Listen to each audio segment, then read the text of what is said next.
윤 대통령이 장관 6명을 교체하기 위한 중폭순회 개각을 단행했습니다. 대부분 관료나 또 전문가 출신인데 이 가운데 절반이 여성이라는 점도 눈에 띕니다. 취재 기자 연결합니다. 권남기 기자.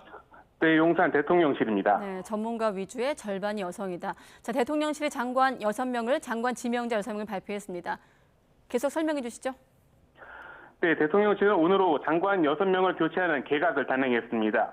먼저 추경호 부총리 겸 기획재정부 장관 후임엔 최상목 전 대통령실 경제수석이 지명됐습니다. 재정경제부에서 공직생활을 시작한 최 지명자는 최근까지 대통령실에서 경제 현안을 총괄했습니다. 박민식 국가보훈부 장관 후임으론 강정혜 전 숙명여대 총장이 지명됐습니다. 대통령실은 강 지명자 아버지가 무공훈장을 받은 6.25 참전용사, 시할아버지는 독립운동가라고 소개했습니다.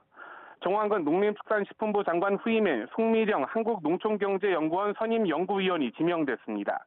한국농촌경제연구원 부원장 등을 지낸 송 지명자는 그동안 윤석열 정부 농정정책에 참여해왔습니다.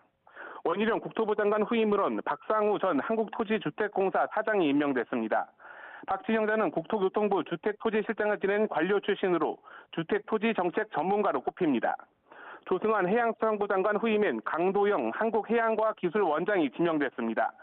1970년생으로 후보자 중 가장 젊은 조 지명자는 해양자원 분야에서 연구 성과를 쌓아왔습니다. 이영 중소벤처기업부 장관 후임엔 오영주 외교부 2차관이 지명됐습니다. 대통령실은 경제외교 등 분야에서 다양한 경험을 쌓은 적임자라고 소개했습니다. 이로써 기존 장관 6명은 내년 4월 총선에 출마할 것으로 보이는데요. 대신 주로 관료나 학계, 전문가 출신 인사들이 내각을 채웠습니다. 정무보단 전문성을 강조한 정책형, 실무형 개각이란 평가가 나옵니다.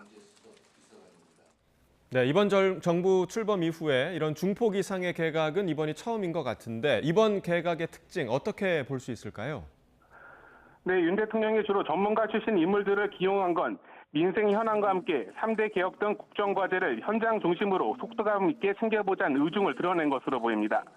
여기에 장관으로 지명된 6명 가운데 절반인 3명이 여성인 점도 눈에 띕니다. 서울대 출신 50대 남성, 이른바 서운한 비중이 높다는 지적이 일었던 1기 내각과 달라진 점입니다. 대통령실 고위 관계자는 성비 고민을 안 했다면 거짓말이라며 여성 비율이 이번 개각의 중점 고려 사안 중 하나였음을 내비쳤습니다. 오늘 장관 6명 지명에 이어 이르면 이번 주 후반에 추가 개각이 이뤄질 가능성이 큽니다. 문책성 경질을 당한 국정원장과 국회 탄핵소추안 표결 전 스스로 물러난 방통위원장, 엑스포 실패 책임론이 불러진 외교부 장관 등의 후임이 발표될 것으로 보입니다.